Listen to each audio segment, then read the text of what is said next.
All right, blooper reel done. All right. Hello, everyone. Welcome again to Dirty Talk, a Dirty 20 nerd bar podcast. My name is Jason. My name is Zach. And we're your hosts for the evening. It is Wednesday evening. Just got done with D&D. You'll probably be watching this on Monday or after we drop this. But yeah, we just had fun with D&D. It was absolutely fantastic. Once again, every Wednesday evening, starting around 6 p.m. Feel free to hop in. We have 3 tables going right now. We kind of light this week. I think we ended up having, I had like 8 people. I think the other table had 8, but there was only like 2 or 3 at the at AA Run's table.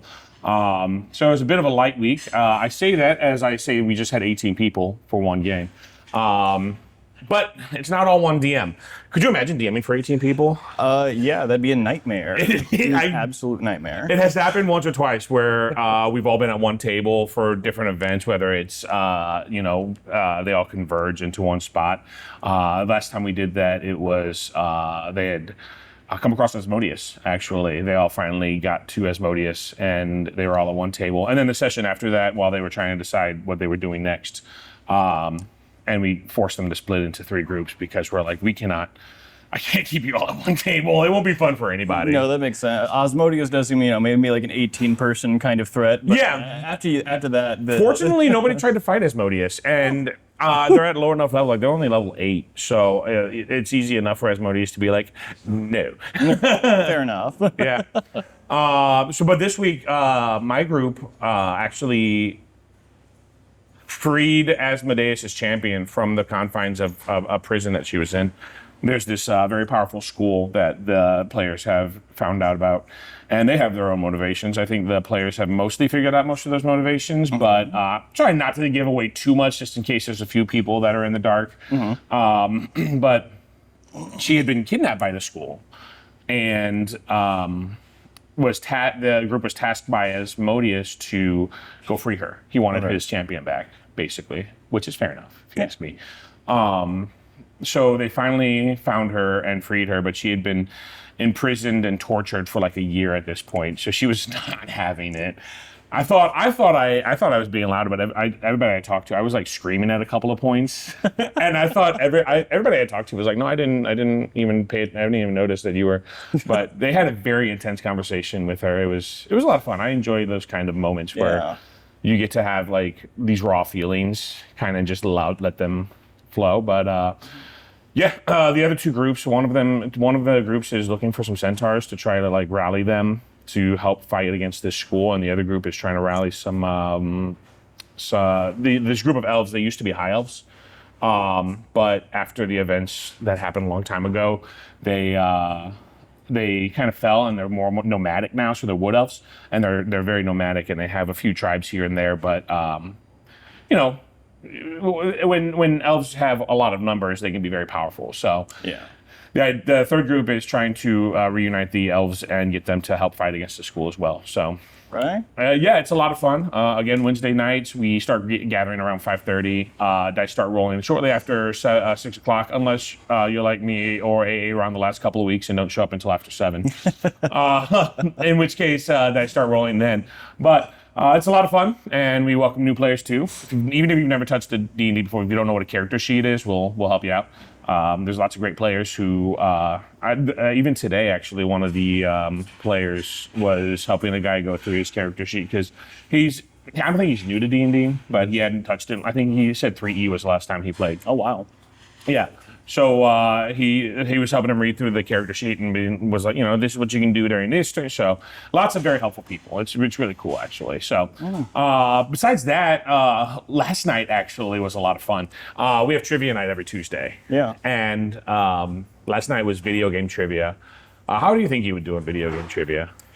Oh, man. It depends on what kind of video game trivia we're talking about. Is it just kind of like the overarching video game? It's an overarching. So one of the categories was boss music. Okay. One of the categories was quotes, and those were the 2 that I really picked up on. I think one of them, it was like who's this Pokemon style, but just the silhouettes, and you had to name the character. I didn't see very many. I was working.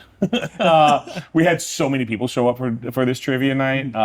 So I was here all night just trying to help keep the store alive. And it went really well. Good deal. Yeah, I feel like I would have done fairly well, especially at the boss music. Yeah. I get a lot of stuff stuck in my head from that kind of stuff, so I feel like I would. It'd pop up pretty easily. Fair enough. Me and Malik were in the back looking at that because we had the projector down actually, and we can see it from the kitchen. And we were looking at all the quotes, and we were trying to pinpoint the quotes. And one of them was actually a Pokemon quote. Oh yeah. It was strong Pokemon, weak Pokemon, a good trainer should just choose his favorite, or something along those lines, which is Lorelei from the original RBY games. I think we had it pegged as Lance, which is another member of the Elite Four. So we were close. This close. But yeah, trivia every Tuesday at 7 o'clock. Not all of them are themed. We had Disney trivia a couple of months ago. That went really well. Well, we had a lot of people. It didn't go really well. It was highly successful. It was, yeah. It wasn't as successful as yesterday's trivia. We weren't prepared for it as well, so we didn't have an opportunity to. We had 200 people walk through the doors between 6 and 7 o'clock. It was chaos. But last night we were way more prepared. Things went a whole lot smoother. Nobody waited 3 hours for their food this time. There you go. Yeah. So Learning lessons. yeah, we're learning our lessons. Not every trivia though is themed like that, but we do have it every Tuesday. It does lean more nerdy, but the guys do throw in some of their own. The guy who does it is a sport. He's a nerdy sports guy as well, so he does throw in some sports references occasionally. Okay. So you do get some sports questions occasionally. Forgive us. Right. I've yelled at him a couple of times for it, but I'm not going to actually make him stop. But that's Tuesday nights, and then on Saturdays we also do movie nights now. And we're trying to do marathons. So every month is a different marathon. This month is everybody's favorite fantasy trilogy. If you have any questions on what that is, please give the store a call. I'm not allowed to say it on social medias. But we did the first movie last week. Would it be fair to say if you like potatoes? Yeah, no, if you really like potatoes or multiple meals a day. Yeah. You want to explore the boundaries of breakfast, lunch, and dinner, you know.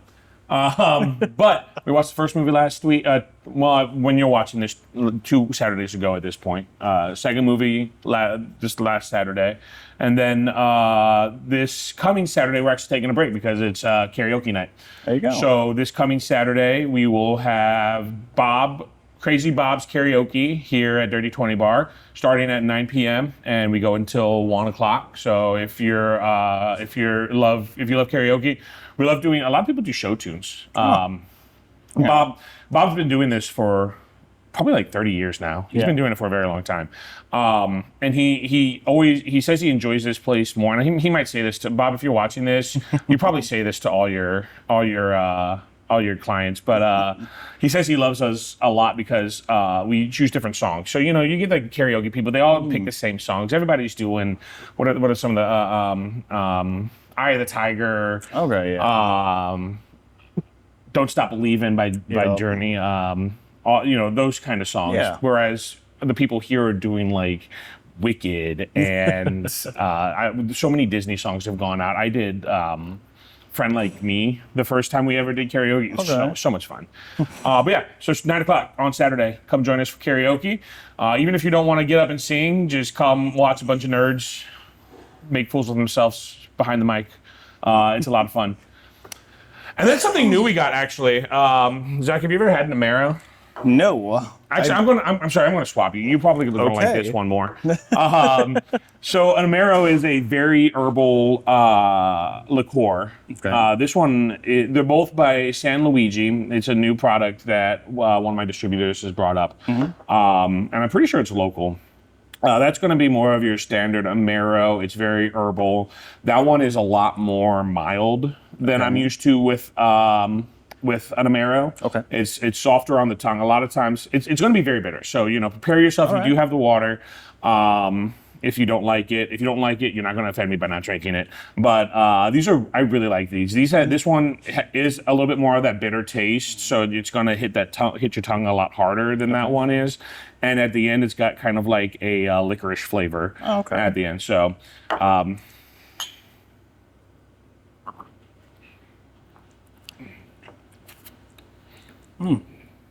That is a little bitter. Yeah. It's interesting though.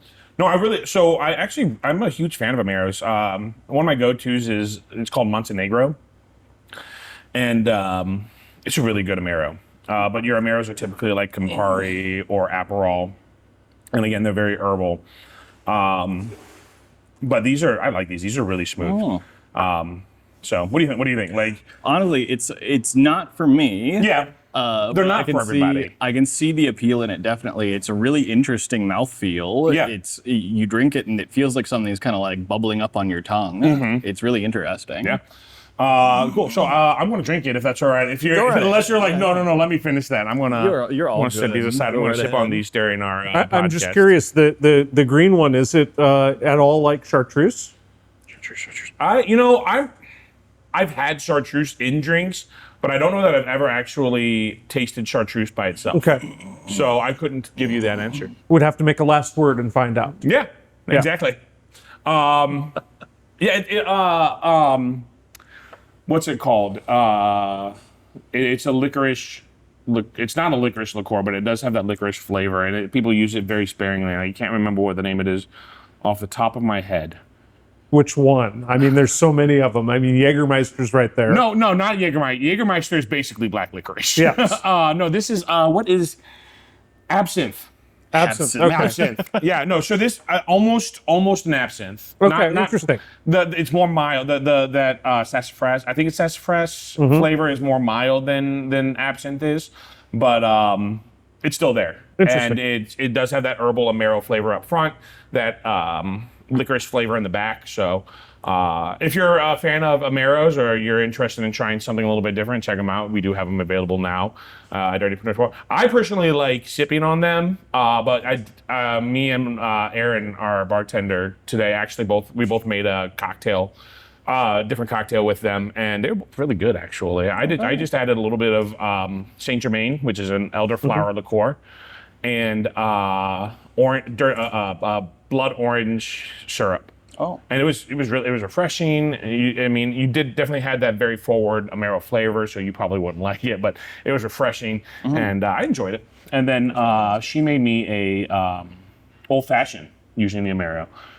So we're experimenting with it. If you like it straight, if you like it in a cocktail, give it a try. I highly recommend them, and they're absolutely fantastic. San Luigi. Which is crazy because they're red and green. Yeah, that's true. I'm like, oh, we have an Amario and a San Luigi. So anyway. And please don't take my drinking opinions as any kind of take on this stuff. I don't drink at all. Not at all. The only thing I drink is just anything that doesn't taste like alcohol. My regular drink is Rumpelmann's, the stuff that it tastes like brushing your teeth. Yeah. And that's fantastic. It really does. People actually give liquors like Rumpelmann's and Fireball and Jägermeister. They give them they hate them. They're like, no, those aren't liquors. And in my opinion, they are correct, actually. So, Fireball is branded as a cinnamon whiskey, and if you think of it as a whiskey first, it's bad. But if you think of it as a cinnamon liqueur, it's good. And I honestly, and I think some people I talk to, they say they can't drink Fireball anymore because that was what they drank in their college days, and they got sick on it. One of my friends actually can't drink Jaeger anymore because he got alcohol poisoning from drinking too much liquor. Jaeger, so he can't drink Jaeger anymore. Otherwise, he just immediately gets sick. So I think part of the problem is Fireball is cheap and it's tasty, so people drink it in gallons. Yeah. They literally make. Have you seen the dispensers? The bucket that they have. Well, not even the bucket. They literally sell dispensers where you can just take a fifth of Jaeger too. They have them for Jaeger, but Fireball, and you can just take the fifth and screw it on like a water dispenser, and you can just. So this is literally the college kids, and I understand when people say that it's not it's not a good liquor. I would classify it more as a liqueur. And if you're drinking it for the flavor as opposed to like if you're wanting a whiskey, you're not going to enjoy Fireball. You know. So anyway, I share the opinion of like sometimes I like things that are just sweet and taste good. I don't necessarily want. I actually joke that I start drinking old fashions to slow down my drinking. Now, if you know anything about old fashions, that's mostly just whiskey.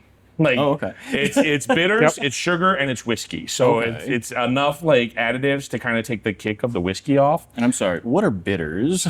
Also alcohol, actually. Oh. So it's the bitters are like infused. I have a hard time. It is a liquor, and they infuse them with flavors to create probably something very similar to this, except very like much more potent. Okay. So that herbal flavor that you're tasting, it's more of that. Okay. And you only use you use dashes of them. So when you're making an old fashioned, it's 2 dashes of bitters. Okay. Which changes the entire flavor profile. So when you're drinking an old fashioned, it's just whiskey, but you're not just sitting there drinking whiskey. You know, you're sipping it. Yeah. So that's why I always joke that I switch to old fashions to slow down when I need to not drink as much. And people are like, wait, you're just drinking whiskey at that point. I'm like, yeah, but I was drinking Long Island's, right? which is just a lot of liquor with sugar to make it go down smoother, so I can just put those back. Anyway, we actually sit here and talk about liquor all day too. Well, and with the old fashioned, you've got it over ice. You're letting the ice melt into the drink, which changes the character of the drink as you're going. So it evolves as Yes. you're letting it sit there and taking the occasional sip off of it. Whereas, your Long Island ST, you might as well just put it back because it's not going to get any better. No. Yeah. And that's just like these. I'm going to sit here and I'm going to sip these for the rest of the podcast. I'm not going to sit here and down. I could take them like shots, but I'm not going to because I enjoy the flavor. But anyway, Zach, we came to talk about Pokemon. We certainly did. I think I have a little bit more experience with Pokemon than you do. I think so. Although our experiences are a little different. Yes. So I'm a huge fan of the core series, which would be your Red, Blue, Yellow, Gold, Yes. Silver, Crystal. While you play Pokemon Go, you're a fan of the TCG. Yes. I didn't end up getting into Pokemon until a little bit later, until about 2013, when it was really, really big in like the 90s, early 2000s. My parents were a part of the it's satanic kind of crowd. See, my parents were the I could do Pokemon. I couldn't do Yu-Gi-Oh. Yeah. So. Fortunately, I was into Pokemon back when I Yellow was my first game. Yeah. That would have been like 98, 99. I think Gold, Silver, Crystal came out in 99. So Pokemon Yellow would have been like 97, 98. So I've been playing Pokemon since then. Fair enough. I haven't been playing nonstop though. So I stopped. I think we talked about this a little bit. Vaguely, yeah. Yeah. So when I got into my teen years, I gave up Pokemon because I thought I outgrew it. And well, part of the problem too is that it changed so much. So I don't know if you know much about the like early generations. A little bit. Like I know the Pokemon. I don't really know the characters. So Ruby, Sapphire, Emerald were the first 3D games. Okay. And I say that like not like full 3D animation like the new games have, but like where you could walk behind buildings and the Pokemon Okay. had more of like a depth feel than the standard 2D pixelation that Yeah. you get with a lot of old style games. So Red, Blue, Yellow, obviously the first ones were fantastic. Gold, Silver, Crystal definitely added stuff to the game, but didn't really change how the gameplay happened. They fixed a bunch of bugs. They changed a few things, but it was still a very simple game Just at polished. its core. Yeah. Yeah. But then Gold, Silver, Crystal, Ruby, Sapphire, Emerald happened, and they changed the game. They added abilities. I actually had a little bit of trouble with the game as a kid, and I kind of talked about this a little bit. Like I had trouble with RPGs in general, I don't know if I've talked about that here. I talk about it a lot. I have trouble with RPGs in general, just like following natural progression of games. So I struggled with it a little bit as a kid in Ruby, Sapphire, Emerald, and that's kind of where I fell off. And then I just decided, I'm old enough. I don't need this anymore. And then I picked back up actually into I think you said X and Y was your first. Yes, X and Y was my first one that I hopped in on. That was like in 2013. Okay. So that was about the same time I hopped back on as well. Ruth got me, when we moved her to St. Louis, Ruth got me 2DS with Pokemon The Wedge. Yeah, the Wedge. The first time I saw it, I was like, what is this? It looks like a doorstop. It does. It's so funny looking, but it's budget friendly, Yeah, it works. and it does the job. I still have it to this day. There you go. As well as her 3DS. I have 2DSs now. But yeah, I've kind of been a fan of the core series game all along. I have everything from X and Y. Well, I have X and Y. I have Omega Ruby. I don't have Alpha Sapphire, but I have Sun and Moon. I didn't get Omega Sun, not Omega Sun, Ultra Sun, Ultra Moon. I haven't gotten those. But besides that, I have every core series game from then on. I have Legends Arceus.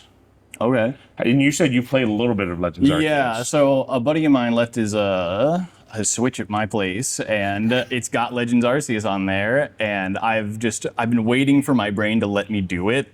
I've hopped on a couple of times and been like, no, it's not the time, and I've just hopped right on out.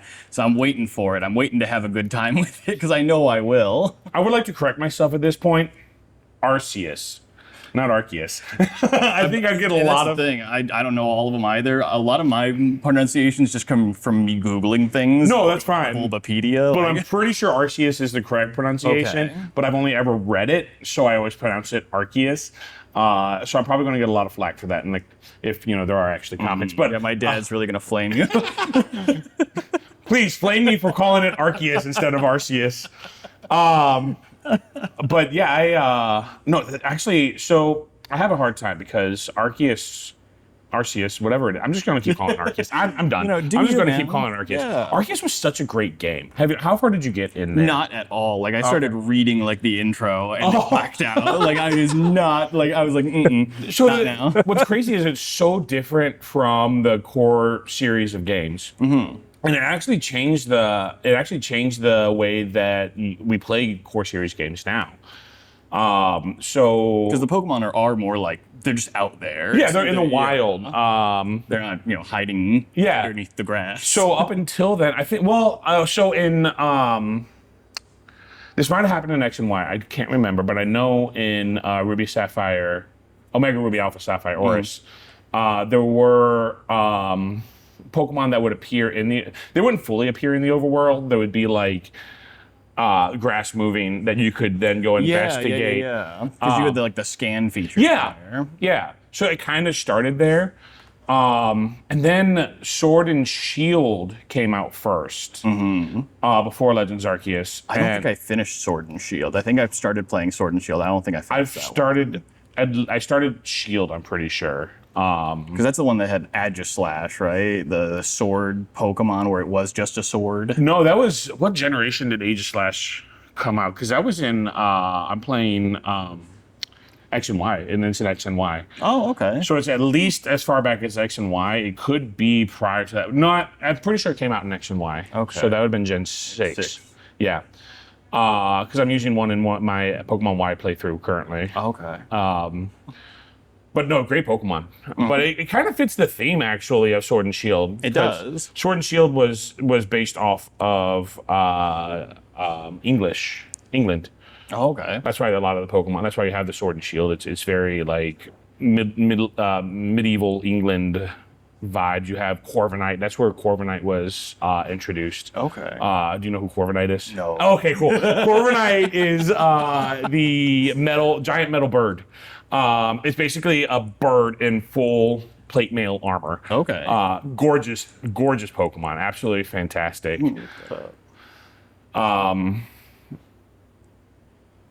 Yeah. No, Okay, I've seen this Pokemon. Yeah. Yeah. No, it's a great Pokemon. Sword and Shield kind of has that kind of vibe in it. Actually, if you look into the Pokemon, I think it started all the way back in Black and White. The Pokemon that they created for the games actually fit the region that they were basing the games off of. So people give the Pokemon from Black and White a lot of crap for being weird. That's where Trubbish was introduced. I love Trubbish. Yeah, but people are like, that's literally a pile of trash. Yes. And it's funny. That's why it's great. And it's funny because He's garbage. in Gen 1 we had Grimer, which is just a puddle of slime. goo. Yeah, so like you have Grimer, a puddle of slime in Gen 1, and people are like, great Pokemon design. And then you have Trubbish in Gen It's like 5. 3 seahorses in a row. Yeah, yeah, exactly. So, there's Trubbish. There's it's a The sandcastle Pokemon. the sandcastle was Alola. Oh, okay. So Hawaii theme. Yeah. That's where the sandcastle comes from. That makes sense. But there's Vanillite. yes, The ice cream Pokemon. I like the Pokemon that does things. I I think love. they're so fun. I actually really love the design of Vanillite, Vanillux, and They're fun. I can't remember the last one. But it's actually what actually got me to like them was do you remember Honest Trailers? Yes. They did honest trailers for Black and White, and they listed. And part of the honest trailers was they listed all the Pokemon, all the new Pokemon in that generation, and and it wasn't just they didn't just name the Pokemon; they just like Named them wrong. Yeah. Yeah. And the 3 names for the Vanillite line were Like It, Love It, and Gotta Have It. And I will never forget that. That's pretty good. Every time I see it, I if I ever catch one and use it as a playthrough, I will absolutely name it Like It. And then whenever it evolves, rename it to Love. Yeah. But yeah, so they started, I think it was actually in Gen 5 with Black and White, where they actually started creating Pokemon based off the region that they were modeling the region after. That makes sense. Yeah. So in Black and White, you get a lot of, and Black and White was based off New York, so you get a lot of the city, urban feel Pokemon.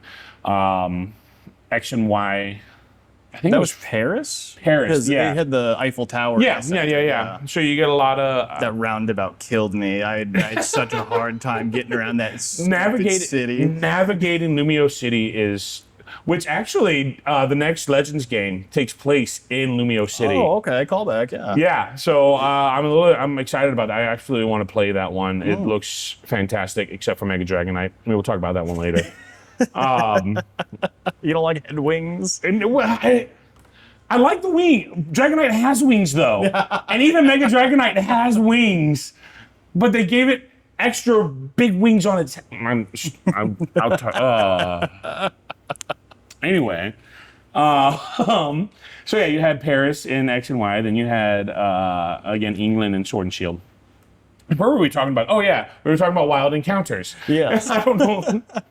We just went off the rails. I will talk about Pokemon all day. And you had the wild areas in X and Y where, not X and Y, in Sword and Shield, where Pokemon did appear in the overworld. Yes. And that was the first time in the core series games that Pokemon appeared that weren't legendary Pokemon or anything like that. They were just roaming Pokemon in the overworld. And then Legends Arceus took that to that's all you find in Legends Arceus is Pokemon in the overworld. And I love that you don't even have to encounter the Pokemon. You can just sneak up behind it, throw a Pokeball, and call it a day. That's nice. It is so cool. I love the concept of it. So it worked really well in Legends Arceus. And then Scarlet and Violet happened. I don't think I played any Scarlet and Violet. I've played, I beat Scarlet. I have not beat any DLC, but I did beat and complete the Pokedex in Scarlet. And I actually really enjoyed it. I thought it was a pretty decent game. I don't know if you know much about Scarlet and Violet. Not at all. So they advertised it in a way that it's open world. So you can go do the adventures of the world in whatever order you see fit. Sort of. If you wanted to beat the last gym leader first, you can absolutely do that. You'd have to grind your Pokemon to meet their level, and then you're wiping through the rest of the game with no problems. So it was like open world adjacent. And then of course it released with all the graphic issues. I don't know if you read about those. No, I didn't. No, it was so bad. People like skipping through the land and falling no. underneath the map. Oh no. Pokemon spawning inside of mountains. The glitches were so bad when it on release. Actually, I saw a meme that said that the Switch 2 was just a $600 patch to Scarlet and Violet. Oh no. Because Scarlet and Violet worked so well on the Switch 2 that they just joked that it was the patch to Scarlet and Violet. But they tried repeating that in Scarlet and Violet, but it was just so. It just wasn't the same feel. I think to this day, Legends Arceus, and some people call Legends Arceus a core series game. Other people say that it's a side game. I would actually call it a core series game because it's not like Pokemon XD or Pokemon Coliseum or anything like that, where the core mechanics of the game change so much that it's not really a core series game anymore. But it's definitely a different feel. I really enjoyed it. It was such a beautiful game. The story was actually pretty good. Huge twist at the end. Oh, okay. Yeah, no spoilers, I suppose. No, not at all. But no, it was such a great game. And I will absolutely play it again. I'm looking forward to Pokemon ZA I think that's what it's called. Pokemon Legends ZA when it comes out. Sounds like a good time. Yeah. But you're more like Pokemon Go, Yes. Pokemon TCG. Pokemon Go is where I've been for a while now. I was really on the hype train whenever it first came out in I was 2016. too. I hopped on really as soon as I possibly could and got in there and just burned out just as fast as I could. It took me like a month and a half, and then I was like, I'm dead inside. I can't do this anymore. But I don't even know if it took me that long. There's only so many times you can catch the same Pokemon over and over and over again. When it's the original 151 and a bunch of those are like off limits because they're they're too good effectively right now, or like legends. And well, because Ditto didn't even come out until more Ditto didn't come out for a while, and then it's like Mewtwo, Mew, the three birds. Was Porygon available early on? I think Porygon was available, but Okay. it was rare to get, and some of them were actually like region locked. And I think that you could only that's get. right. I think you could only get like Kangaskhan like in like Australia or something. That's right. Yeah, It was so hard. Horslow was in Mexico. And trading wasn't even out yet. Yeah. So like you just couldn't do anything about it. So you had to spoof. You either had to travel the world, or you had to spoof Exactly. your game to go get yes. and then get banned from playing Pokemon Go because you spoofed your game. No, I was definitely on that hype train as well when it first came out. Ruth and I spent days just going on walks. We walked more in like the 2 months after Pokemon Go came out than ever in our lives. I feel you there. I feel like that was a lot of people. I saw so many people outside meandering around more than I ever did. Did you ever see those videos that the news, some news stations put out? There was like, I think there was a Vaporeon that spawned in a field across like a major street. So there's just this herd of people crossing this major street in New York City trying to catch a Vaporeon. And the news was like, oh my God. Of course, they were using that to be like, this game is causing, disturbances in quiet, anyway. But now there's a bunch of pop-ups when you log in. It's like, stay safe, don't drive. No, because that didn't happen when we first started, right? They were just kind of like, it's a free-for-all. Yeah. And then people were like going into restricted areas, trespassing in people's property. I think falling off of things because they were staring at their phones walking. Because that was the way to get Pokemon, was you would go to the radar and you'd look at what was around and you try to like go and find it. I remember that, and it was broken. It was so bad. It was near impossible to actually like zero in and find stuff. I remember meandering around like a neighborhood before looking for like a Pokemon. Like, I think it was like a Nidoking, and I just went around a whole neighborhood. And I was like, where is it? You'd like start walking one direction and it's like getting further away. Exactly. So you turn around and you just look like this crazy person that's like looking at your phone. Yeah, no, it's almost nice that the news did something on it, so all the old people in the neighborhood are like, oh, it's one of those kids playing Pokemon Go. They don't call the cops on you. They probably still got the Yeah, cops called on them a exactly. lot, to be perfectly honest. But no, I think Pokemon Go was absolutely fantastic early on. Definitely played a bunch of it. I fell off pretty early on. I think before even Gen 2 was released. Like that was like a year later, wasn't it? Yeah, it was honestly the original 151 for quite a while because they were doing a lot of polishing with just the basic features because they Right. released it without trading and without like one-on-one battling. That was a long time that they didn't have that though, wasn't it? It was a good long while. I think it was. I stopped after a few months in 2016, and I don't think I picked it up again until about 2018. Really? And that was because I started working at a Domino's where everyone there was playing because the Domino's itself was a stop. Yeah. And they were also like a raiding party, and they would cool. go around and do raids on our off days. And so that's when I started actually like picking back up into it and getting good Pokemon and actually being able to play the game. I don't know when I picked it back up. I found a friend. No, made a friend who was big into Pokemon Go, and he had raiding parties, and he was part of all like the local groups and everything. And I was like, yeah, sure. You know, this is right up my alley. I'll pick it up and start playing again. So I downloaded it and started playing again. But I don't know. The catching the same Pokemon over and over and over again just never did it for me. Yeah. And then, like you said, it wasn't until way later on that they implemented like 1v1 battles. So like even the battles were limited to gyms or raids, and that was it. Yep. So if you're just walking around in the wild, you're basically just catching Pokemon.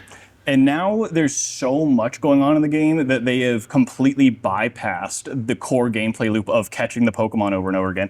You can just buy a little device that's officially released from Pokemon that will just catch every Pokemon that's around you while your phone's in your pocket, and it will spin the gyms while you're near them. You don't have to do any of that. It will just suck them all in like a vacuum. Was that the Pokeball that was released with Let's Go Pikachu and? I don't know if it was that particular one. The one that I saw because my boss has this. He's currently playing, and it's just a little clip that's on his belt, and it's flat. It's not like the actual like Pokeball. Oh, really? Yeah. No, because I definitely had the Pokeball that was released with Let's Go Pikachu, Let's Go That was Eevee. a great accessory. It That was. was a wonderful little accessory. And it did the same thing. You could just connect it to your phone, and it would. You had to. It wasn't as mindless as this new device that you're talking about is. You still had to like click, like it would vibrate in and your you had to hand, hit and you it. would have to hit it. So you would still have to consciously play, I guess, but it would still do all the work for you. It would, consume your Pokeballs based off of like catch rates and everything. And I used that for a little bit, but eventually I just realized that, I don't know, Pokemon Go wasn't necessarily for me. That's fair. I tried picking it back up when Team Rocket Go Yeah, the Team Rocket takeover stuff. Yeah, I tried picking it back up then, but then I realized that like I had missed so much stuff up to then. It's hard to get back in and Yeah. get back into the stuff. And especially because a lot of the core drive of the game is on FOMO, fear of missing out. So once you have missed out on so much and you see everybody's got these shadow Pokemon and the Gigantamax Pokemon, and you're like, what? Mega Evolution. Exactly. And you're like, what are all of these things? And it's like, oh, you need to go through this gameplay loop so that you can get to these currencies so that you can save up enough so that you can do this because that lowers the cost. And it's like, and you're like, oh, I see. All right, uninstall. Yeah, exactly. No, it can be so daunting. Honestly, I think I'm glad the way that I did it, where I just kind of waited a couple of years, hopped in, burnt out again, and then waited another year, hopped in, burnt out. I've been doing that over and over again. No, I have it still down. I actually just pulled it up not too long ago. I have it still downloaded on my phone. I don't think I've opened it in a year. That makes sense. I mean, you opened it over there. I did. Well, before then, I did. I hadn't opened it in a year. But that was back. We actually have a Pokestop here at Dirty 20. Yes, you do. Peggy, our resident beholder, is a Pokestop. It's actually a gym. That's right. It is a gym. Yeah. So we requested it when we first opened. We were like, hey, Pokemon Go, we got this new cool spot. And it took a couple of months, but they eventually made it a gym. So They're pretty good about that. There's a lot of stuff that is kind of popping up more and more so that they're filling out the world. So there's less like dead zone areas that you just don't have anything to do. oh man, when I lived in Spanish Lake, all the way up in North County, there's nothing around me. There was the Confluence Park, and they had like 5 gyms there, but they were so far apart. Ruth and I would just go in our car and drive to each gym, catch all the Pokemon at that were there, take the gym, and then our Pokemon would sit there for like a week because nobody goes to the Confluence State Park. And back they used to you used to get coins like every day based off of the number of Pokemon that you have in gyms. And then they changed it where you like cap out at a certain amount, right? So like we would sit in those gyms for like a week and we would get our Pokemon back and we would have coins galore. Yep. That was. But now That is exactly why they changed that, is because it really encouraged people just to find a remote location, leave your Pokemon there, and then to be done with it. and just collect coins. Exactly, because it was a cap limit per day already, but it would continually feed you every day. And you could just collect them without the Pokemon. Yes, but now it's a daily limit, but it only happens when your Pokemon gets kicked out of the gym. Yeah. So it's harder to time all of that. So you can't consistently get it every day unless you are coordinating with someone who's on the other team. Right. Which you can do that. Which then you also run into my problem was you ran into the issue of now you want to put your Pokemon in gyms that are more local and people are actually, but then you put your Pokemon in and then somebody who lives across the street are like, oh, my Pokemon aren't in that gym anymore. I'm going to go right across the street and your Pokemon are out of the gym 5 minutes later. Yep. And it's... No, and that's the thing. There's a certain level of common courtesy that is kind of expected, especially if you're like in the communities, because the St. Louis community is actually pretty good. There's some Facebook groups and Discord servers that you can join where they will post about like the raids that are going on and about events that are happening. And they will put together some pretty fun stuff, and you can meet a lot of fun people doing that. A lot of moms do it during the day. Moms? That's during amazing. raids. If you go raiding during the day, is a lot of like middle-aged women going. Or at least it was whenever I was playing. No, that's amazing. Yeah. I love that so much. Are we talking like women my age, like 35 to 40, or are we talking like older than that? Yeah, like 40 to 50, actually. Really? Yeah. That's wild. A lot of them were just like out doing it while they were like doing errands. That's crazy. I mean, I guess it does. It makes sense. Like if you're just out running errands a lot, maybe you got kids and you're running into them from these events. Most schools, I think, have a couple of Pokestops too. So like if you have kids, you're probably running into this stuff all the time. Yes. So no, it actually makes sense. And if you're into fitness, it also gives you like that motivation to like go to the park and walk around. Yep. And so, no, that makes sense. But it just completely took me off guard. I would have never guessed. I know. Actually. No, it's surprising. It's surprising, but it makes sense when you think about it. Yeah. No, that's crazy. And they do really encourage you to like go with the fitness aspect of it, where you can actually hook up your Google Fit app and make that be a part of the Pokemon Go app, and it will track what you do there and give you bonuses based based off of like the steps that you take and everything. Because I know they did have idle. I know they had an idle portion of the game where like it would track your steps and everything. Yes. But that was more for like hatching eggs and stuff like that. Yes, there's some bonuses that you can get basically on a weekly basis based on how much you've been walking for the week. And so I think I don't know if it's every Friday or like every Sunday you log in and it's like, hey, here's all the stuff that you earn for, walking this much during the week. Okay. Yeah. And then that's paired with the Google Fitness app now. Yes, I think it's called like Adventure Sync. Yeah. Okay, that's what it was. Okay, I didn't realize it was paired with the app. I just was like, yes, It does it on Apple Watch too. Okay. Oh, that's cool. Yep. I was just like, yes, turn that on. Yeah. I worked at Quick Trip for 12 years, so even though I was in one spot, one building, I was still walking back and forth in that building all day long. So I would start the day with like 5 eggs in incubators, and by the time I was done, or like a full inventory of eggs, and by the time I was done for the day, all those eggs would be hatched. So I was in a similar boat at the time. I was working at a casino, and I was working emergency medical and security. and they wanted us to be constantly sweeping the casino floor. So I was walking basically that full like 8 hours a day. Yeah. And I was hatching eggs like everything. What casino did you work at? It was at River City Casino. Okay. Yeah. Cool. That was a fun time for a little while. Yeah. Yeah, I have a lot of weird stories from there. So did you? Sorry, this is a tangent. Yeah. But did you have to have your like EMT basic license or anything? Yes, I like did. that? Yeah. Okay. Did you know I graduated high school with my EMT basic license? I didn't know that. No, That's yeah, really I did. cool. Sorry, just a little. No, I went to North Tech, and they had a firefighting program, part of the firefighting program, because I wanted to be a firefighter in high school, and part of after 9/11, firefighting and EMS became one, basically. Yeah. So in order to be a firefighter, you also had to learn EMS. Not a fan of medical stuff. I hated medical stuff. This is so funny because I did the exact opposite where I went in, I got my EMT, and then they were like, if you really want to make money, you should go into the firefighting stuff. And I was like, all right, fine. And I went and took firefighting, and I was like, this is fine. Then we did our first live burn, and they put me in a building with a fire in it, and they were like, all right, go down the stairs with this hose. And I get to the stairs, and my brain flashes like, oh, the chimney effect. The heat goes up whenever you get onto the stairs. It flies out of my brain whenever you can feel it. Yeah. And so it's so hot, I threw myself down the stairs. no. Yeah. So I was not having a good time. I didn't like that. So that really changed the trajectory of what I was planning for a while. See, that's crazy because I could do that all day long.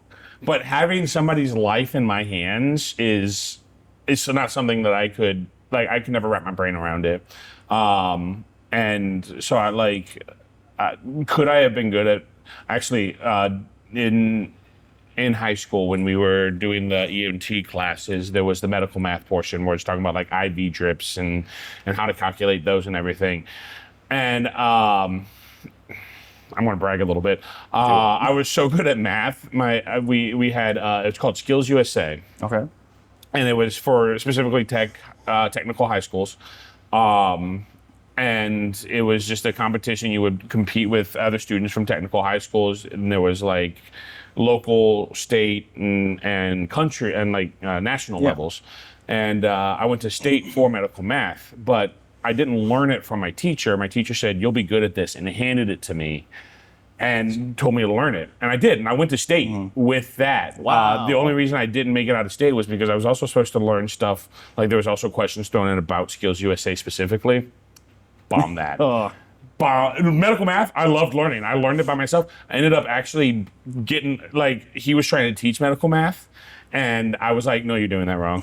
And he was like, what do you mean? And I'm like, you're supposed to, and trying to explain it. And he's like, why don't you just get up here and do it? And I'm like, oh, okay. So I taught the class how to do medical math. There you go. Very basic medical math. I say it like it's a huge deal, but no, it was, I hated it though. I hated the concept of having somebody's life in my hand, and if I get one thing wrong, I could destroy this person's life. And I nope, no thank you. Yeah, the anxiety and the the adrenaline were a problem for me, specifically after the adrenaline rush kind of wears off. I was crashing really, really hard. And so that was another reason why I didn't end up pursuing the emergency medical stuff, is just I couldn't handle doing that. You do just have that oh my gosh, I gotta do this, or else this is gonna go south. Yeah. But no, burning buildings, throw me in a burning building all day long. And I'll go walking through that burning building like there's nothing wrong in the world. So anyway, Pokemon.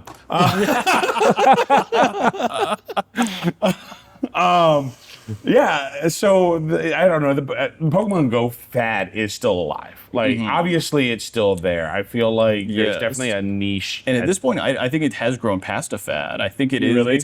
I think it's got a devoted player base now. The communities are pretty set and solid. Okay. Yeah, I think it's its own thing now, and I think it is pretty big. I will respect Pokemon Go's position in the Pokemon universe. I just don't know that I could ever get back into it. Yeah. Have you played Let's Go Eevee or Let's Go Pikachu at all? Not at all, actually. Okay. I don't know what the deal is with that. I don't know what the unique features are. So it's basically Pokemon Yellow. Okay. which So just Kanto. yeah. So it's Gen 1, but with kind of more like a Pokemon Go feel. So I think they created it because it's a core series game. Yeah. But it's got a lot of mechanics from Pokemon Go. So you don't have wild encounters. You just basically do the same thing you do in Pokemon Go. You just throw Pokeballs until the Pokemon runs away or you catch it. Okay.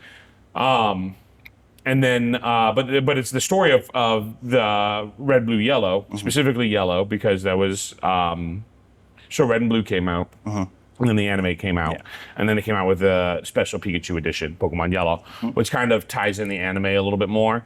So this game was based off of those games, so it's got those elements that Pokemon Yellow had that Red and Blue didn't, but it was kind of like trying to bridge the gap between people who've never touched Pokemon core series game and Pokemon Go. So like, hey, you've never played a core series Pokemon game. Here's a game for you. And I think it worked. I haven't beat either one of those games, but I did enjoy them. They were fun. That's about all I have to say about those. I was just curious if you had played them at all. I had only played Pokemon Yellow. I played the digital version that they released for the 3DS, and specifically I'd gotten it to a... Or 2DS. Yes, or 2DS, inclusive. I specifically got it to abuse it because the Pokemon Bank system just came out, so you could take Pokemon from older games, put them in the bank, and then load up your new game, and then transfer those Pokemon into the new game. Which I think is the only way to complete the Pokedex in X and Y. Yes, it was. It was 100% necessary. But I started playing Pikachu, or Let's Go Pikachu, not that, but the Pokemon Yellow. Yeah. Because there was a glitch where you could spawn basically any Pokemon in the game reliably. And so I did that, caught the Pokemon, and then transferred it to my bank, and then put it into my new game. So, Really? Yeah. I thought they had fixed that in Pokemon Yellow. I mean, it's Gen 1, so it's probably, there was a different That's glitch. the thing. They I don't know why, but they put in the version like with the glitches, No, because you could encounter Missing No in that game too. Yeah, I remember Missing No. There's a Mew glitch in, Yep. but it was specifically on Red and Blue. I don't know if there was a Mew glitch in Yellow. I don't know if it was a specific Mew glitch, but it was on a bridge. You could generate any Pokemon if you did the right like sequence of things. Right. I thought that was exclusive to Red and Blue. I could be wrong. Yeah, no, I did that. I actually used Mew in my playthrough of Pokemon, my most recent playthrough of Pokemon Blue. Because I'm like, well, if I'm going to complete the Pokedex, because one of the reasons I got all 3 games. Okay. And I realized at some point that I'd never naturally completed a Pokedex in any Pokemon game at all. I know I haven't. So when they released the Virtual Console games, Red, Blue, Yellow, I was like, you know what? I'm going to get all 3. I'm going to beat them. I'm going to complete the Pokedex, which I have done. I have the completed Pokedex in all 3 of those games. I'm currently working through Gen 2 trying to do that, but that's a little more difficult. Yeah. But I was like, well, if I'm going to have to use the Mew glitch anyway to get Mew, I might as well just use Mew in a playthrough. That Pokemon is broken. Yep. Like, Any move in the game. yeah. All 100 stats. Yeah, the stats were gorgeous. The like you said, any move, so it could fill any niche. You were like, what flamethrower, thunderbolt. Don't remember what its final moveset was, but because I decided, if I'm playing with Mew, I'm just going to go with a broken team. So I started with Venusaur, Bulbasaur, which doesn't sound too exciting, but you get Mew. And then I got all 3 legendary birds. There you go. And Dragonite. And that was my team in that game. That is quite the playthrough. Yes. Which actually was because I don't know if you know this, but Pokemon have different level up speeds. So legendary Pokemon are part of the slow level up group. That makes sense.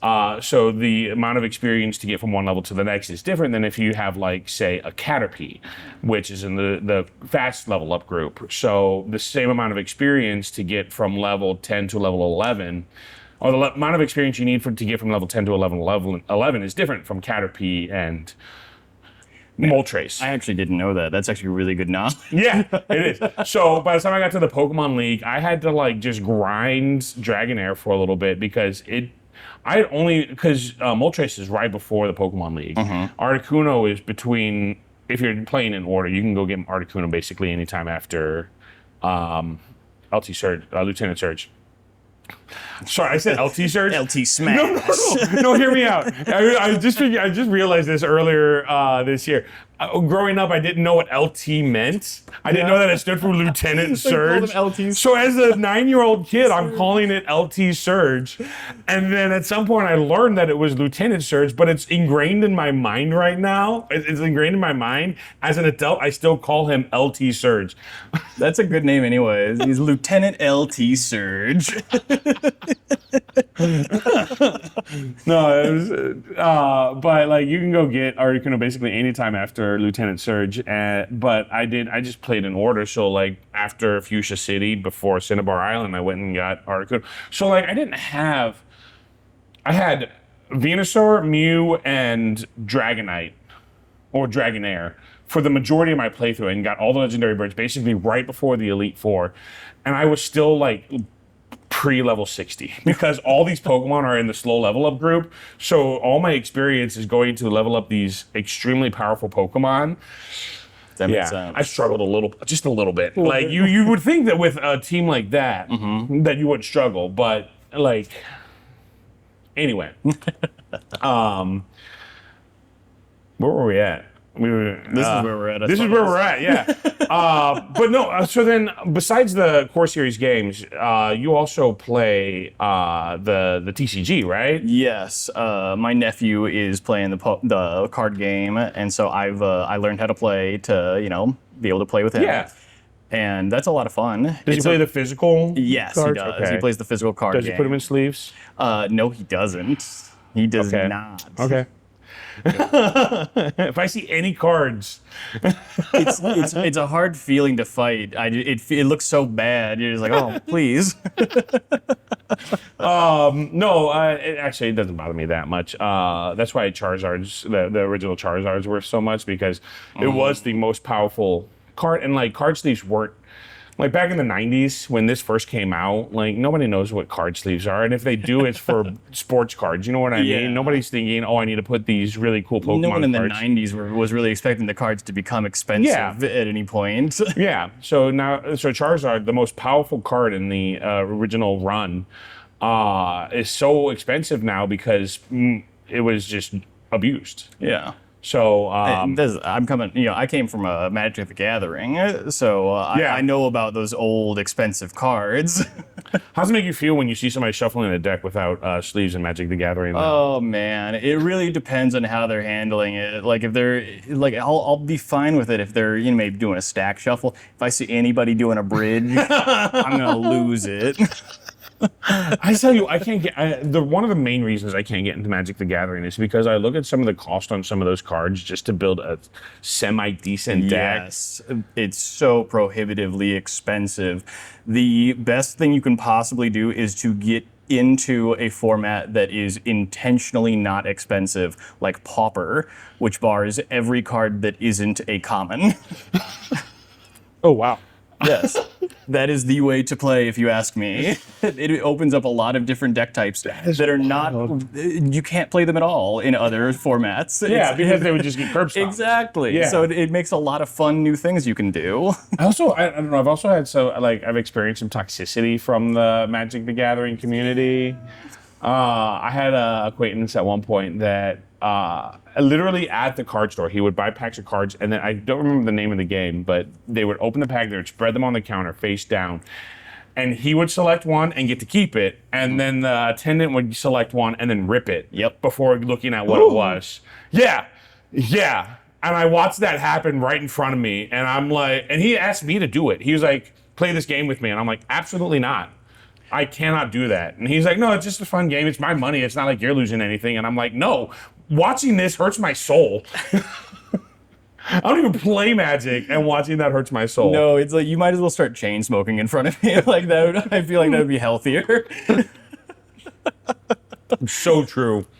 But I have a collection of Pokemon cards. I have the entire full base set. I think I'm one or two cards away from a handful of them in Gen 1. I'm pretty sure most of my sets in Gen 1, I'm like at most 5 cards away from a full set. But I picked up TCG Online, actually. It got really big during COVID. Yep. And I picked that up during COVID and played religiously during COVID, actually. I even started buying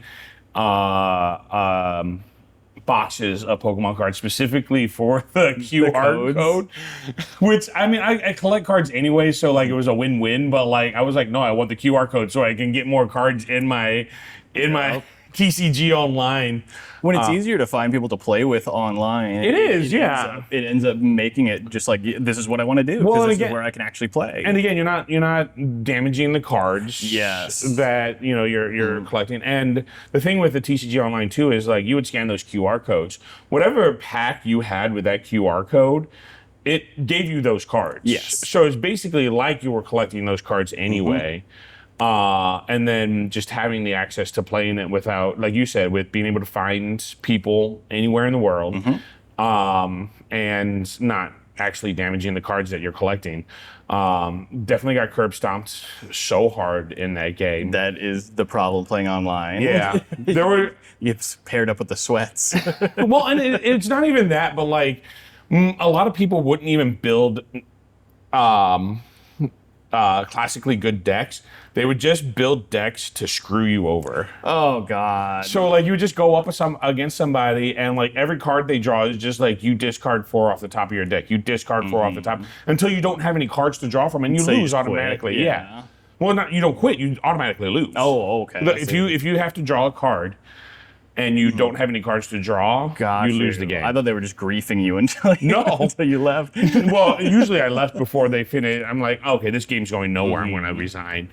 But there's actually a lot of builds for Pokemon cards decks that allow that kind of stuff, and it's just like, can you not? Yeah. What do you think about the difference between the TCG and the Pokemon Pocket, the trading card Pocket? So I haven't played the online TCG, but I have played Pocket. So TCG, the online TCG is basically the game. The game, yeah. The trading card game. So if you know about like the physical game, you could then translate it to TCG online. I think Pocket is fine. It's fun. It scratches that like I want to open a pack itch. Yeah. And since it gives you just free packs to do every day, it's fun enough.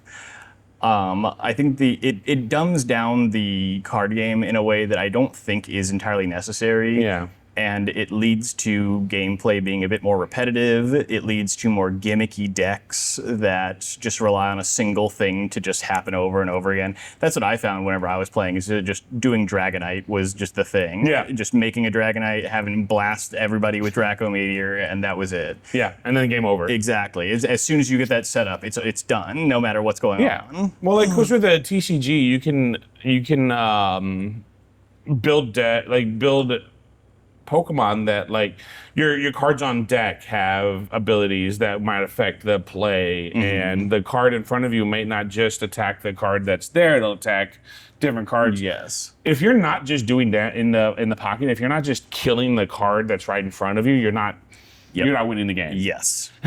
So No, it really does become like a DPS check after a minute. yeah, and I found that kind of discouraging, to be perfectly honest. God forbid you actually have a poor matchup. Like, it's just over. You might as well just leave. Yeah. It's like, oh, I came in with ice and you have fire. So we're done. Good game. See ya. So I think I feel like that's kind of like a theme of how the direction Pokemon's going. Have you noticed that at all? I haven't kept up with Pokemon enough, I think, to notice that. Could you elaborate? No, absolutely. So I love Pokemon, and I'm gonna when they announced Gen 10, I'm gonna be just as excited as I was for all the other Pokemon games. But starting in Generation 6, actually with X and Y, it was very handholdy, where they over-explained absolutely everything. Tutorials were unskippable. Your rivals became friends, which I guess is fine, but like, you go from Gen 1 where the smell you later, like this rude guy. Gen 2, your rival literally stole a Pokemon from the professor. And now in Gen 6, you have, we're friends and we're going to be friends. La la la. Let la. me heal your Pokemon before before we fight, so it's a fair And fight. after we fight, yeah. Instead of you falling out of the cave and Gary's kicking you in the shins, and he's like, "Let's go." Which game? I can't remember which game. It might have been X and Y, where there was a character that literally after every battle in the first area would heal your Pokemon. And it's I think it's your best friend character. yeah, in X and Y, right? Yes. And it's just like there's no real feeling of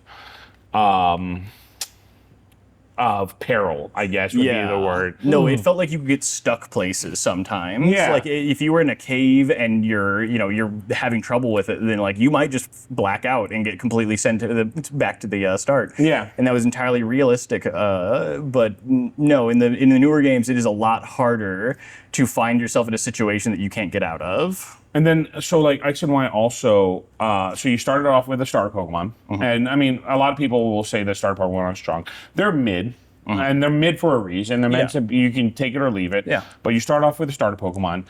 After the first badge, they give you a second starter Pokemon. Because they wanted to go for the Mega Evolution stuff. Yes. And then they also hand you a Lucario with its Mega Stone. Yes. So after like 3 badges, you have a Mega Lucario. At the time, too, you could also go to GameStop and get a Pinsir or a Heracross because they also had Megas. So you could go and pick one of them up, too. Oh, man. So then were handed that. And then was it... no, it was Oris that also handed you Latias or Latios. Oh, yeah. Like not even they gave it to you with a Mega Stone. So like you have this legendary Pokemon on your team that has a Mega Stone. In X and Y 2, I'm pretty sure you have to catch the legendary Pokemon before you can progress in the game. So you have 2 starters. You have a Mega Lucario. You are forced to catch the legendary Pokemon. Where's the challenge? You know what I mean? Like, obviously, you can box all those Pokemon and just go with whatever team that you decide to go with. But at the end of the day, there's still, it feels very hand-holding. And now, I'm a 35-year-old man. I know these games are created for people not my age. Let's be perfectly real. These games are not created for me. They're created for children, But it feels... it feels kind of sliding when I've been playing this game for 25 years and it just feels like every game is dumbed down just a little bit more until you're just hitting a... Yeah. I mean, Pokemon Scarlet and Violet, I will replay those games until the day I die. But there was no challenge there. It was very just, the game existed. Now, I will say, Legends Arceus, not the case. I still haven't beaten the final boss. Oh, okay. It is a wild that you have to beat the final boss, and then he gets like another Pokemon appears, and you have to beat that Pokemon. But it's like level 80. While like if you just naturally progress through the game, your Pokemon are like 50, 60. So like you just get curb stomped, and he doesn't give you time to heal in between either. So you beat him. And then your Pokemon are already struggling, and then here comes this legendary Pokemon out of nowhere, and fully at full health, and he's fighting you again, and your Pokemon are already struggling from the last battle. Yeah. So no, it's a very intense game, and I really enjoyed it. But like, I don't know, there's nothing like when Gold and Silver. And I don't know if you've played it at all. I know you said you only really picked it up in X and Y. I did a Heart Gold, Soul Silver. Yeah. Did you fight those. Red? Yes. Yeah. There's nothing like you've beaten Kanto, you've beaten Johto, you get to the top of Mount Silver, and there's Red with like a level 70 Blastoise, a level 70 Venusaur, a level 70 Charizard, Snorlax, which will wipe the floor with you if you don't have something with good attack. And I don't know. Like I said, it feels with the Pokemon Pocket, with these new. I mean, Pokemon. Let's go Pikachu and let's go Eevee. very, very simplistic versions of a game that I've grown up with. No, it's hard because it's like there's only two speeds. There is the in-game speed that they program in, which is just bubblegum brain. Like it is, you can just skip right on through it. And then there is competitive, absolute, insane metagaming, where it's like I have to spend hours hatching Pokemon so that I can get the right IVs, so Right that they nature, can, the right- exactly, so yeah. that the certain move that I use will kill the enemy Pokemon that's in the meta in 2 hits instead of 1, or 2 hits instead of 3. Yeah. No, like I said, I'm a 37-year-old man, and the games were not designed for me. But it's almost like I want something that will challenge me. It almost needs a challenge bar. Like you start up the game and you're like, how old are you? 35. And honestly, a difficulty meter would be kind of a simple fix that a lot of other games have implemented. Yeah. Turn the game on to legendary, and maybe everybody's just got 10 levels on you or something. Or maybe they just have better moves. Well, have you ever heard of a Nuzlocke challenge? Yes, I have, and that's what I was going to bring up earlier. Was actually that I feel like with the newer games, the best way to kind of give yourself an actual challenge is to do one of the challenges. I tried doing. I don't know about Nuzlocke. I've thought about doing a Nuzlocke. I don't think I have the patience for specifically because when I'm implementing rules that aren't a part of the actual game, I just go, well, I could do that. You got to play on the honor system with yourself. Right. I tried doing what's called Professor Oak's challenge. Have you ever heard of that one? I don't think I have. You have to obtain every single Pokemon that is obtainable before completing a gym badge. Oh. So before you defeat the first gym, you have to evolve your starter to its final stage. Oh. Yeah, I tried doing that. I tried doing it in Pokemon Gold, which apparently Gen 2 and their successors, Heart Gold, Soul Silver, are some of the hardest ones to do that in. Didn't know that when I started. I had 55 hours in this game before I was just like, nope, I'm done. I can't do this anymore. No, I don't blame you. And I hadn't even beaten the second gym. Like, that's how long I was awful. playing. Yeah. No, that's just a way so you could play it for a month straight and torture yourself. No, it goes so far as hardcore Professor Oak Challenge people. There is a way to obtain a Moonstone. But the only way to obtain the Moonstone is for your mom to buy it for you. So I don't know if you remember in Heart Gold and Soul Silver, like you could have your mom collect money and she would buy you stuff. Yeah. Well, she would buy you a Moonstone eventually, but you had to send her enough money to get the Moonstone. But there was no way of obtaining that amount of money before the first gym. So what you had to do was stand in front of a berry bush and every day just collect the berry. And until you had enough money to give to your mom to then call you to send you a Moonstone. It's insane. And I'm like, I'm not about that life. Like, No. do I wish there was a harder challenge in the core Pokemon game? Yes, absolutely. Is that it? Not at all. Yeah, I'm not a fan of a grind like that. Yeah. I leave all my grinding on RuneScape. I've never played RuneScape. It is grinding the game. Oh, is it really? Yes, it Okay. really, really is. No, I picked up Minecraft recently, and you would like, I'm very ADHD. Like tedious tasks are some of the hardest things. So grinding in video games, not my cup of tea. Even in Pokemon, where like all I got to do is hit A, really, and I could be doing literally anything else. I could be watching a movie. Yep. I will not miss any part of the movie because all I'm doing is hitting A.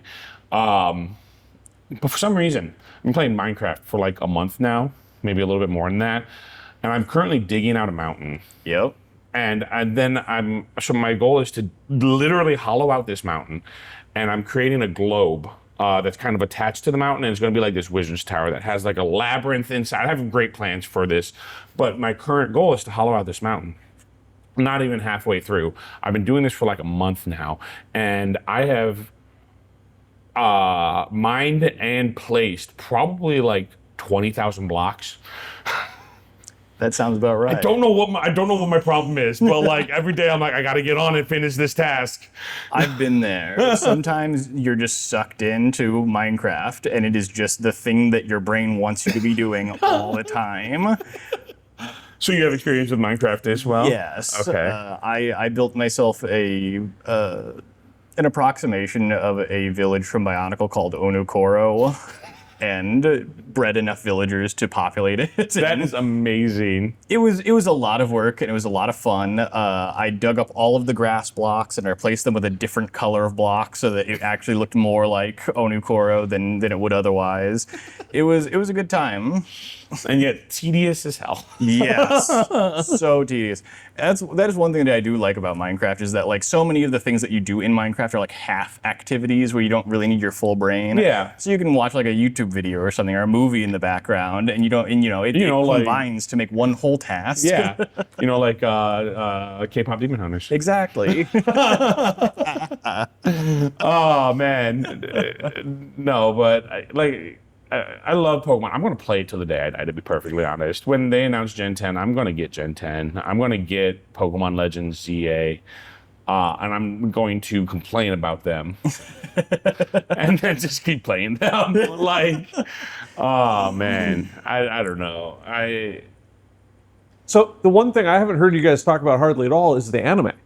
The anime. I didn't have watch you watched? not any of it. I watched Pokemon Red, was it? It's the one where it actually was about Red. Yeah, It's like a 6-episode miniseries or Yeah. something. I watched that one. That one was pretty cool. That was really good. I liked that one a lot. No, it was really good. It's the one that's got Squirtle biting Charmander's face. And he's just screaming. He's like, ah!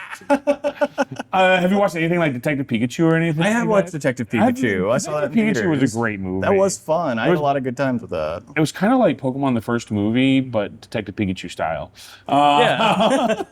No, I grew up on the anime actually. I probably stopped the anime about the same time I stopped playing Pokemon. So around the time of Ruby Sapphire. I don't know that I know I've seen all of the Kanto series, and then the Orange Islands, which it was kind of like a if it were a video game, it's like a series of mini games between two releases. Effectively, it wasn't like there wasn't badges or anything like that. The challenges were like there was one where you had to create a sled. They had to create a sled. Okay. And then go down the mountain with like 3 or 4 of their Pokemon. So like he was trying to use Charizard, but at this time Charizard wasn't obeying him because he was too powerful. And Charizard just went off and did whatever it is Charizard wanted to do. So meanwhile, they're trying to carve out literally they give him a tree, and like you have to carve out the tree, create a sled, get in the sled with your Pokemon, and then go down the mountain and race down the mountain effectively. And the first person to the end of the mountain won the challenge. Oh. It wasn't a typical Pokemon series. Yeah, that's interesting. Which I thought was really cool, actually. It was between Gen 1 and Gen 2, so they introduced a couple of Gen 2 Pokemon during that. That is always something that I like about the Pokemon series is they're trying to incorporate the Pokemon into the world around them, and not just the battling scene, but being like, oh, how would people's jobs be affected by these Pokemon existing? How would they affect the world around them? There was... I don't know how later series went, but there was some crazy stuff in Gen 1. So there was a group of people... Are you familiar with the Pokemon Hypno? Yes. Okay, so Hypno literally, it does exactly what it says it does. It hypnotizes people. And there were kids that were disappearing in this city. And they were trying to figure out why these kids were disappearing in this city. And they found out there was this group of elite old people that were using Hypno as like a relaxation. Like they were having trouble sleeping, so they were using Hypno to relax and go to sleep. But Hypno's power was so strong that it was affecting children in the area and causing them to think that they were Pokemon. So they just end up in this field, and there's just this group of kids, and one of them's literally on the ground, just like, Magikarp, Magikarp, Magikarp, Magikarp. And one's What like kind of crouched. low self-esteem do you have to be to think that you're a Pokemon and then you're like, I'm a Magikarp? Splash. Like, But like one's crouched on all four and like, Bulbasaur, Bulbasaur. as a kid with some self-respect. But it was so it's so dark almost. Where A it's lot like of the Pokemon stuff is a little weird and dark. when you read some of the Pokedex entries, oh my goodness. No, because you said children disappearing. It makes me think of Drifloon. Because Yeah. you grab Drifloon, float the kid away, you're gone. Oh, there's so many. I'm trying to think of another one that has a dark entry, but there's so many Pokemon that if you read their Pokedex entries, it's just like, what are we doing? A lot of the ghost Pokemon just have so many more questions than answers in their Pokedex entries. It's You're like, so what, true. What on earth is a ghost Pokemon? And like, why are some of them naturally born and the other ones are just some other Pokemon that's dead? Or like the soul of a child trapped in an object? It's like, how is this a Pokemon? Well, have you heard the fan theory about the Gen 1 games where you actually kill your opponent's Rattata? So in the Gen 1 games, you fight your opponent, you fight what is the game's version of Gary on the SSN, and he has Raticate. And then the next time you run into him, he's in the Pokemon Tower, and the Pokemon Tower is where people bury their dead Pokemon. Again, dark for kids anime. Yeah. And I mean, we can talk about how dark anime gets, but that's beside the point. This is a kids anime. Yeah. And he's there and he's talking about how he like basically his thing is you shouldn't be here. You're not mourning the loss of one of your Pokemon. Oh. And then he doesn't have Eradicate on his team after that. Oh. So the fan theory is that you actually kill his Raticate, and he goes to a Pokemon Tower to bury his Raticate. No wonder you got beef. Yeah, no, there's some dark entries in Pokemon, like especially the legendary Pokemon, where they, like you said, they kidnap kids. Yep. They enter the dreams and affect the dreams of. Oh yeah, Darkrai. Yeah. It literally gives kids nightmares. You're the nightmare Pokemon. Yeah. It's classic. But then there was that one episode where they were there was a Ghastly in like this coastal town, and he was taking up the form of this. There was this story of a maiden who was waiting for her lover to come back from a voyage across the sea, and she just waited so long until she died. And there was this Ghastly that had taken the form of this person, and all the boys were so like Brock and I say all the boys, Brock and James. Oh, okay. Were like ogling over this beautiful woman that's a Ghastly. Not even a Ditto. No, not even a Ditto. Oh man. Does Ghastly talk like it was a person? Yeah, Like, yeah. Ghastly can talk in the anime. Actually, all Ghastlies? I don't know about all Ghastlies. Or is it just that they can learn how to talk like Meowth did? I don't because I don't know that other Ghastlies, because there was also the episode where Ash actually got a Haunter, and I don't think any of them talk. So I think this one Ghastly just learned how to like Just talk to mess with Yeah. people, I guess. yeah, I don't know. It was strange. And then the protagonists get turned into dolls when they fight Sabrina. Oh. Okay. No, it's weird. I don't know how later series end up going, but like I know Gen 1 was wild when it came to some of the stuff that was portrayed in It makes sense that they would have to kind of be pretty creative on their feet to get away from just the core gameplay loop of like attack, defend. Well, then it is so weird too, because like there's so many like real world elements put into the anime that isn't really explained. Like there's a banned episode in the United States where Officer Jenny has a gun. Oh. And it's like, first of all, why do you need a gun? You have literally a dog that can breathe fire right next to you. But like The dog that can breathe fire is against the Geneva Conventions. You have to shoot somebody. You can't just sick the fire dog on them. That's inhumane. well, no, because also like Charizard, this giant fire lizard, would breathe fire on Ash, and then Ash would just be like, Yeah, he's just charred like he's Yeah. a cartoon character. Like, Yeah. well, I guess he is a cartoon. Like he's Bugs Bunny. right, and then just be fine the next scene. Yeah. So I guess that's probably what it was that the fire wouldn't actually work. That's on probably human. it. Yeah. Yeah. If you want to kill somebody, you need a gun.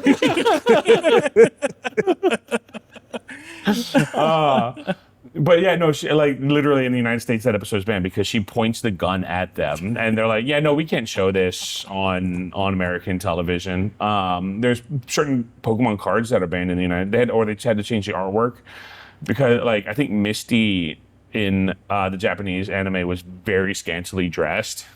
Yeah. With, it's Japanese anime, of course, but the American version of the card had her in her typical like tube top bikini style clothing. So it's So the real nerds had the Japanese yeah, one. no, exactly.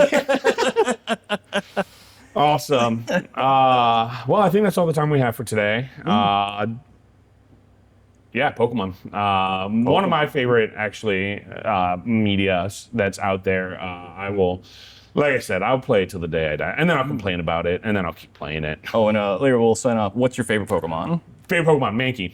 Mankey, really? I was so excited in Scarlet and Violet when I saw Annihilate was a Pokemon. Yeah. I wasn't at home when it happened. I was just browsing through the new Pokedex, and I saw Annihilate, and I was like, I need that Pokemon. And I immediately went home, and I'm like, where's Mankey? Where's Mankey in the overworld? And Ruth was like, I have one. Do you want it? And I was like, give me that Mankey right now. But no, Mankey's always been my favorite. Whismur and the Loudred X-Cloud line, a close second. I do love Krabby. Okay. I think Kingler's a really cool design Pokemon. One of my new favorites. It'll come to me. Yeah. But yeah, those are probably my top three. What about you? I like Shuckle a lot. He's my absolute favorite. He's just a worm and a rock. God tier defenses. Yes, but he's 10 HP. Yeah. Nothing. You hit him, it's so bad. But I love him. I love him so much. He's so cute. And I love all the Pokemon that just look like things. And my favorite Pokemon that looks like a thing is Chandelure. Okay. Yeah, I love just the Chandelier Pokemon. He's Ghostfire, very fun. Yeah. Love him a lot. And then I guess in terms of favorite starter, that'd be Venusaur. Okay. It was my first one that I picked when I was playing like Pokemon Fire Red, and love that one a lot. Favorite starter. I'm kind of a fan of, and I can't think of, Grookey, I think is what it is. The one that evolves into the... Rillaboom. Was that? He evolves into Rillaboom. Yeah, the one with the drums. Yeah.